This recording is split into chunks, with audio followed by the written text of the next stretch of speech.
Today we are looking at something that is quite interesting and do not happen very often.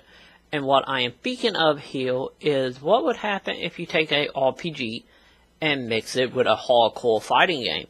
And the game I am talking about this time is Persona 4 Arena. A new legend is about to start!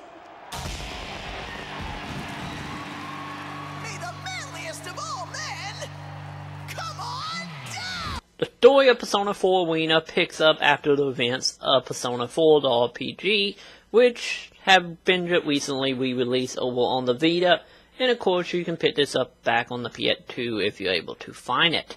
The story of Persona 4 Arena picks up depending on what character you want to play at. You only have a handful of characters starting out from the main group, and as you decide who you want to play as, you will get your own unique take on the outside life of high school and whatnot of the life. But the basic story is it seems the Midnight Channel have started airing again, and this time a imitator of Teddy seemed to be sucking people into a fighting tournament. We will now begin our very own P1 Grand Prix, featuring the manliest of all men! P1 Grand Prix? What is the meaning of this, Teddy? Is there something going on inside the TV world again?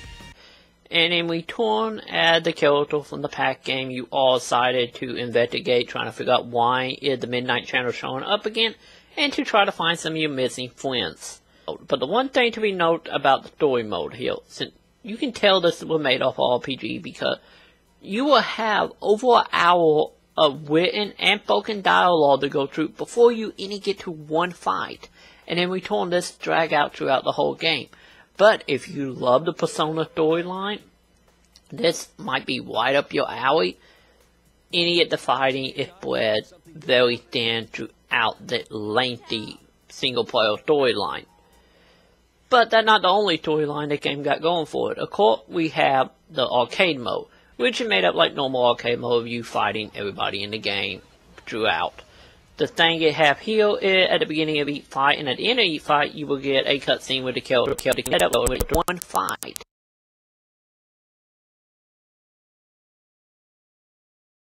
To the credits of beating them. And each character bring their own personal ideals into this and an outlook on the situation. So it's pretty much a cut down version of the main storyline, but a lot is lost in translation. So if you want the full storyline, I bet to be playing the multi-hour length campaign. But this have a couple other things that this is a fighting game. And what makes Persona 4 Arena very unique is the personas. The personas is actually a big part of the combat here. You don't have any option over what personas you have. It's mainly the default persona for each of the characters. But they each have their own combos and attacks that can be used and to be played off of your own combo to max up major hit combo and wipe people out very, very quickly.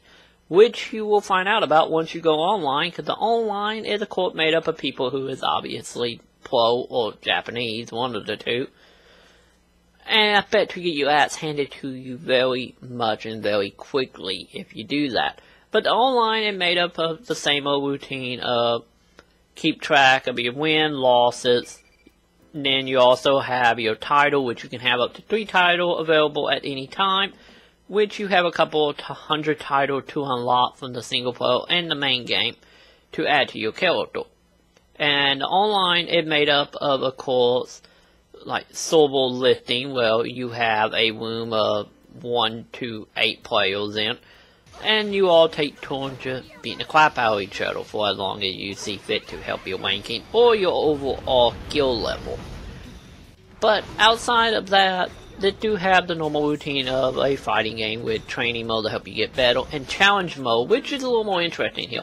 The challenge mode is made up of 390 challenges going from the simple to the complex over the 13 characters. And to complete them all, I bet to have to work your ass off, and in return, it will actually help you at getting better at the game. Any better setting for becoming better than the actual training modes. And the training mode is nothing special, it's just a blank AI that you program and you fight against. So overall, Persona 4 got a lot going for it, especially for Persona fans. But if you are a fighting fan who just like a good button masher, you can do that in this, but it might not be your cup of tea for a fighting game and might want to look elsewhere. But if you're interested in a very unique and deep fighting game, or if you're just a straight up Persona fan and you want to know what happened to the characters after the events of Persona 4, this is something you cannot miss. So overall, I give Persona 4 Arena Whoa, wait a sec! a 4 out of 5. No, I was completely normal. At least I think I was.